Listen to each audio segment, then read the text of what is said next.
Hi. So when we last spoke, I was not in the best of moods, and I thought that I owed all 4 of my viewers a big apology. Don't get me wrong, I am still super pissed off at Fen, who did not even disclose to me that he might have an STI. Lily! What did we just finish talking about? Sorry. I promised Connie that I would not yell at the internet today again. So instead, what we're gonna do is a super fun story time. I learned to edit for it and everything. This is the story about my trip to the walk-in clinic. Now, anyone that knows me knows that I loathe going to the doctor. It smells bad, there's sick people everywhere, and it takes you like 6 years to actually see a doctor. But Connie said I should go, and she wouldn't shut up about it, so I thought, hey, better to go than self-diagnose on the internet, right? Wrong. So I'm sitting there in the waiting room, and this pudgy 6-year-old won't stop crying because his, I don't know, his throat hurt or something. And I'm like, okay, I get it. Everyone has their problems, but like strep throat is nothing compared to transforming into a wolf every night. So after waiting the span of literally 6 years, I finally get to see a doctor. And I'm hoping that at some point he can tell me why hair is growing out of places where there should not be hair. So the first thing I tell him is, about the hickey and the hairy ears, and he asks me if I am sexually active. And I say, duh, how else would you get a hickey? Then he starts asking me more questions about my sexual history, and I've had a few partners in my days.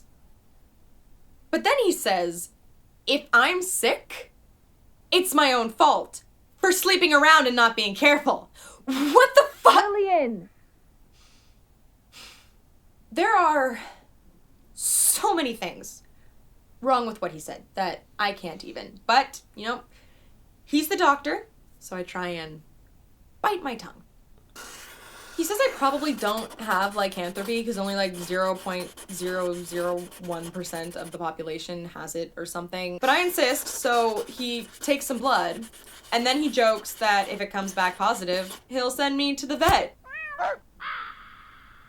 So naturally, I summon my rad judo skills from high school, and I kick him in the nuts.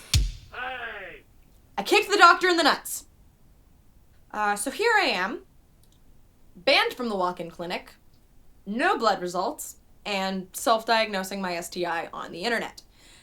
I gotta tell you guys, not a lot of information to go on here. For starters, I will have next to no control of my body every night for the rest of my life. But Lily, I only thought that werewolves transformed during the full moon. But Lily, I only thought werewolves transformed during a full moon. But Lily, I only thought werewolves transformed during a full moon. That's only partially true, and I, for one, am personally offended about Hollywood's portrayal of my demographic. I will change when the moon is full.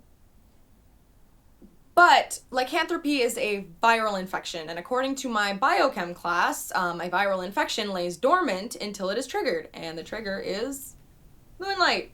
But this is where it gets interesting, because last night, only my ears changed. That's because the amount of moonlight there is affects how much I transform. So like a new moon, I'll transform a little bit, a half moon, I'll transform halfway, a full moon, and I will completely transform into a wolf.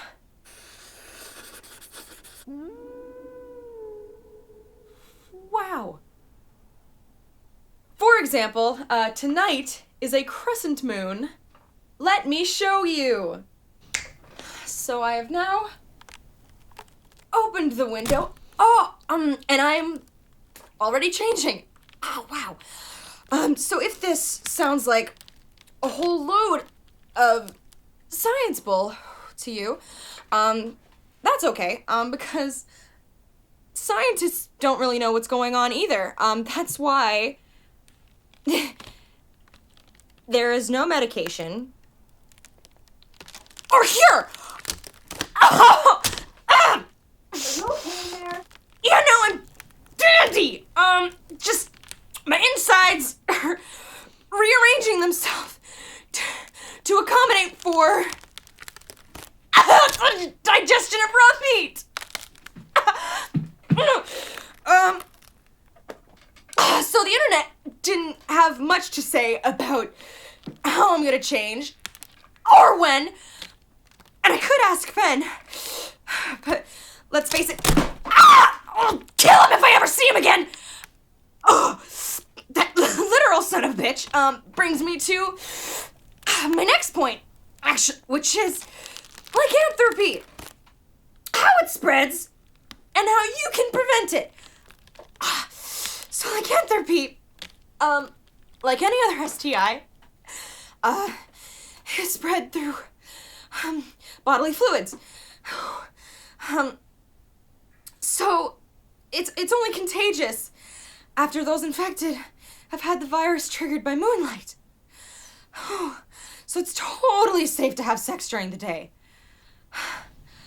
But whenever you have sex, you should use protection.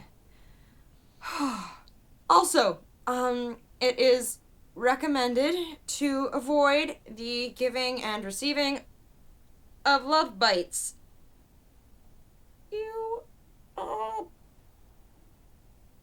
Yo, Connie, you want to come see this? What is it? Are you okay? Feel my chest. Go ahead, touch it. Yeah. Oh. It's soft, like my mom's chihuahua. Thanks, Cons. Sorry.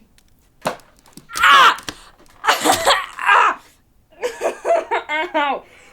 Oh my god. What is it? I got blood on your rug. I'm sorry. That's okay. I got blood on your makeup bag. I'm sorry. It's fine. I'm gonna get you a new toothbrush, okay?